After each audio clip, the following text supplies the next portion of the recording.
ಪ್ರತಿ ವರ್ಷ ಭಾರತದಲ್ಲಿ ಲಕ್ಷಾಂತರ ಜನರು ಹೊಸ ಬಿಸ್ನೆಸ್ ಸ್ಟಾರ್ಟ್ ಮಾಡ್ತಾರೆ. ಯಾರೋ ಕೆಫೆ ತೆರೀತಾರೆ, ಯಾರೋ ರೆಸ್ಟೋರೆಂಟ್, ಇನ್ನೊಬ್ರು ಕ್ಲೋದಿಂಗ್ ಬ್ರ್ಯಾಂಡ್, ಮತ್ತೊಬ್ರು ಫ್ರಾಂಚೈಸಿ. ಆದ್ರೆ 5 ವರ್ಷಗಳ ನಂತರ ಬಹಳಷ್ಟು business ಮುಚ್ಚಿರುತ್ತವೆ.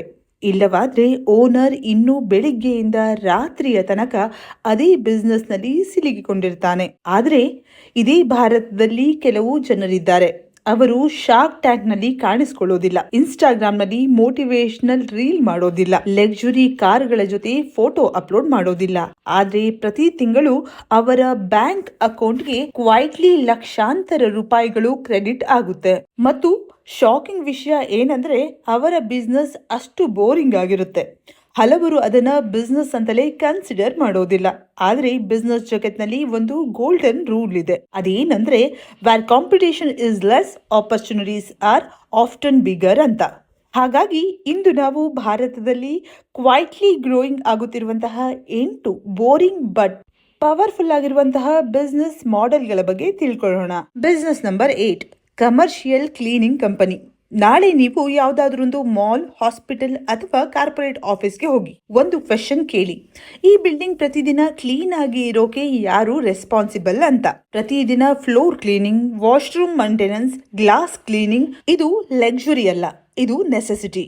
Hospitals, IT parks, schools, factories ಎಲ್ಲರಿಗೂ ಕ್ಲೀನಿಂಗ್ ಸರ್ವಿಸ್ ಬೇಕೇ ಬೇಕು. ಇದಕ್ಕೂ ಹೆಚ್ಚಿನ ಇಂಟ್ರೆಸ್ಟಿಂಗ್ ವಿಷಯ ಏನು ಅಂದ್ರೆ ಈ ಬಿಸ್ನೆಸ್ ಕ್ಲೀನಿಂಗ್ ಮೇಲೆ ನಡೆಯೋದಿಲ್ಲ, ಕಾಂಟ್ರಾಕ್ಟ್ ಮೇಲೆ ನಡೆಯುತ್ತದೆ. ಒಮ್ಮೆ ಆನ್ಯುಯಲ್ ಕಾಂಟ್ರಾಕ್ಟ್ ಸಿಕ್ಕಿದ್ರೆ monthly recurring income almost fixed ಅಂತ ಅನ್ಕೊಳ್ಬಹುದು. ಕಸ್ಟಮರ್ ಕ್ಲೀನಿಂಗ್ ಗೆ ಪೇಮೆಂಟ್ ಕೊಡೋದಿಲ್ಲ, ಅವನು ಪೀಸ್ ಆಫ್ ಮೈಂಡ್ ಗೆ ಪೇಮೆಂಟ್ ಕೊಡ್ತಾನೆ. ಈಗ ಬಿಸ್ನೆಸ್ ನಂಬರ್ 7, ಅದು ಪೆಸ್ಟ್ ಕಂಟ್ರೋಲ್ ಸರ್ವಿಸ್. ರಾತ್ರಿ 10 ಗಂಟೆ ಒಬ್ಬ ರೆಸ್ಟೋರೆಂಟ್ ಓನರ್ಗೆ ಕಿಚನ್ ನಲ್ಲಿ ಕಾಕ್ರೋಚ್ ಕಾಣಿಸ್ತು. ನಾಳೆ ಫುಡ್ ಇನ್ಸ್ಪೆಕ್ಷನ್ ಇದೆ. ಒಂದು ಸಣ್ಣ ಪ್ರಾಬ್ಲಮ್ ಕೂಡ ಲಕ್ಷಾಂತರ ಲಾಸ್ ಮಾಡಬಹುದು. ಇಂತಹ ಸಿಚುವೇಶನ್ ನಲ್ಲಿ ಕಸ್ಟಮರ್ ಬಾರ್ಗೇನಿಂಗ್ ಮಾಡೋದಿಲ್ಲ, ಅವನು ಇಮಿಡಿಯೇಟ್ ಸೊಲ್ಯೂಷನ್ ಬೇಕೆಂದು ಬಯಸ್ತಾನೆ. Hotel, restaurants, warehouse, apartments, hospital ಎಲ್ಲರಿಗೂ ರೆಗ್ಯುಲರ್ ಪೆಸ್ಟ್ ಕಂಟ್ರೋಲ್ ಬೇಕು. ಇದು ಒನ್ ಟೈಮ್ ಬಿಸ್ನೆಸ್ ಅಲ್ಲ, ಇದು ರಿಪೀಟ್ ಸರ್ವಿಸ್ ಬಿಸ್ನೆಸ್. ಹಾಗಿರುವಾಗ ರಿಪೀಟ್ ಸರ್ವಿಸ್ ಅಂದ್ರೆ ರಿಕರಿಂಗ್ ರೆವೆನ್ಯೂ. ಇನ್ನು business number 6, smart vending machine business. ಇಂದಿನ ಜಗತ್ತಿನಲ್ಲಿ 24/7 ಕೆಲಸ ಮಾಡುವ ಸೇಲ್ಸ್ ಮ್ಯಾನ್ ಯಾರು ಗೊತ್ತಾ? Vending machine. ಅದು ಸ್ಯಾಲ್ರಿ ಕೇಳೋದಿಲ್ಲ, ಲೀವ್ ಕೇಳೋದಿಲ್ಲ, ಕಮಿಷನ್ ಕೂಡ ಬೇಡ. Airport, metro station, hospitals, colleges ಸರಿಯಾದ ಲೊಕೇಶನ್ನಲ್ಲಿ ಒಂದು ಮಷೀನ್ ದಿನಕ್ಕೆ ನೂರಾರು ಸೇಲ್ಸ್ ಜನರೇಟ್ ಮಾಡಬಹುದು.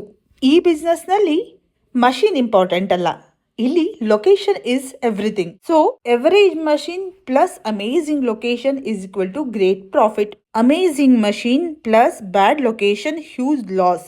ಈ ಸೂತ್ರವನ್ನ ಯಾವತ್ತೂ ಮರಿಬೇಡಿ. Business number 5, commercial laundry business. ಒಂದು ಹೋಟೆಲ್ ಇಮ್ಯಾಜಿನ್ ಮಾಡ್ಕೊಳ್ಳಿ. ಪ್ರತಿದಿನ ನೂರಾರು ಬೆಡ್ಶೀಟ್ಗಳು, ಟಾವೆಲ್ಸ್, ಯೂನಿಫಾರ್ಮ್ಸ್ ವಾಶ್ ಆಗುತ್ತೆ. ಒಂದು ಹಾಸ್ಪಿಟಲ್ ಇಮ್ಯಾಜಿನ್ ಮಾಡ್ಕೊಳ್ಳಿ. ಕ್ಲೀನ್ ಲಿನಿನ್ ಇಲ್ಲದಿದ್ರೆ ಆಪರೇಷನ್ ಕೂಡ ಡಿಲೇ ಆಗಬಹುದು. ಲಾಂಡರಿ ಇಲ್ಲಿ ಲಕ್ಸುರಿ ಅಲ್ಲ, ಅದೊಂದು ಇನ್ಫ್ರಾಸ್ಟ್ರಕ್ಚರ್. ಅದಕ್ಕೆ ಹಲವಾರು ಹೋಟೆಲ್ಸ್, ಹಾಸ್ಪಿಟಲ್ಸ್ ತಮ್ಮ ಲಾಂಡರಿಯನ್ನ ಔಟ್ಸೋರ್ಸ್ ಮಾಡ್ತಾರೆ. ಯಾಕೆ? Machines are expensive, maintenance expensive. ಇನ್ನು ಸ್ಟಾಫ್ ಮೇಂಟೆನೆನ್ಸ್ ಹೆಡೇಕ್.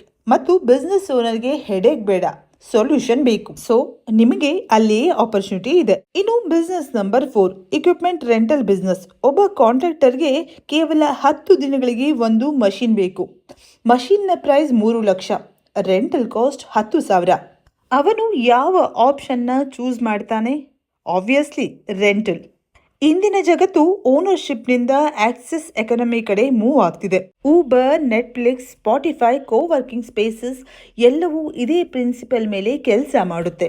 ಒಮ್ಮೆ ಮಷೀನ್ ಪರ್ಚೇಸ್ ಮಾಡಿದ್ರೆ ಅದೇ ಅಸೆಟ್ ವರ್ಷಗಳ ಕಾಲ ಇನ್ಕಮ್ ಜನರೇಟ್ ಮಾಡಬಹುದು. ಅಂದ್ರೆ asset once, income multiple times. ನಾವು ನೋಡ್ತಾ ಇರುವಂತಹ 3ನೇ business R O water ATM business.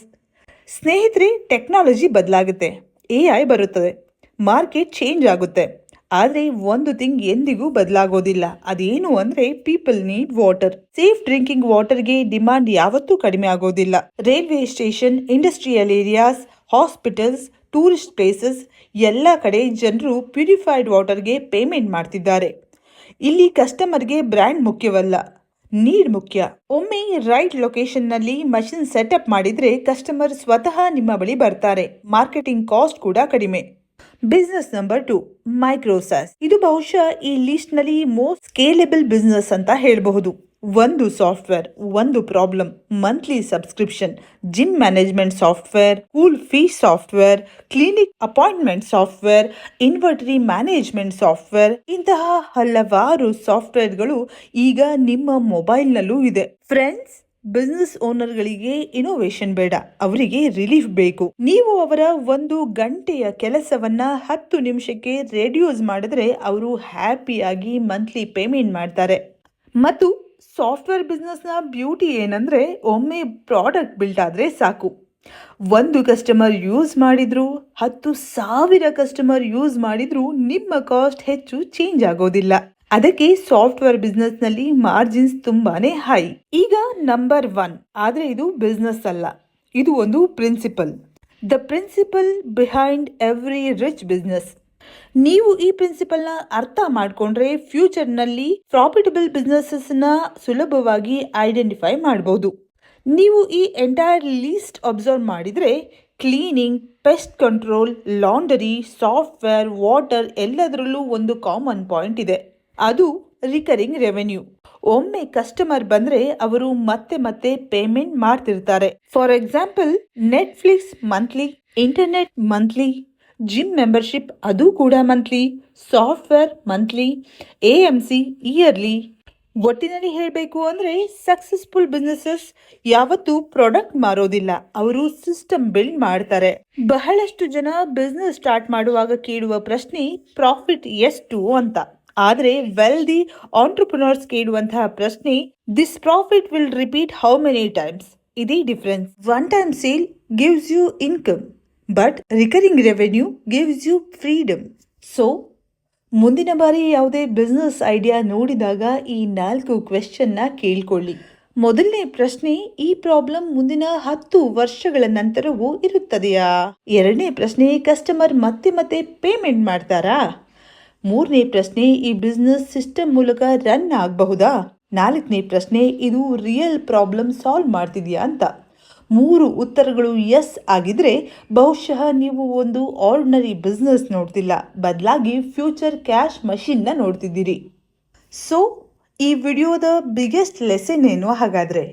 First lesson, don't chase trend, don't chase hypes, don't chase products, chase problems, chase systems, chase recurring revenue.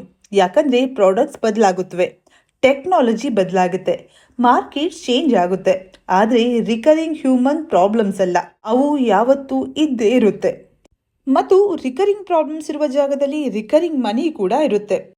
ಬಹುಶಃ ಅದಕ್ಕೆ rich people different business ಮಾಡೋದಿಲ್ಲ, ಅವರು business choose ಮಾಡುವ ವಿಧಾನವೇ ಡಿಫ್ರೆಂಟ್. ಅವರು excitement ಹಿಂದೆ ಓಡೋದಿಲ್ಲ, ಅವರು cash flow ಹಿಂದೆ ಓಡ್ತಾರೆ. ಅವರು ಟ್ರೆಂಡ್ ಹಿಂದೆ ಹೋಗೋದಿಲ್ಲ, ಅವರು ಸಿಸ್ಟಮ್ ಬಿಲ್ಡ್ ಮಾಡ್ತಾರೆ. ಇನ್ನು ಅವರ ಬಿಸ್ನೆಸ್ ನಿಮಗೆ ಬೋರಿಂಗ್ ಅನ್ಸಬಹುದು, ಆದ್ರೆ ಅವರ ಬ್ಯಾಂಕ್ ಬ್ಯಾಲೆನ್ಸ್ ಯಾವತ್ತೂ ಬೋರಿಂಗ್ ಆಗಿರೋದಿಲ್ಲ.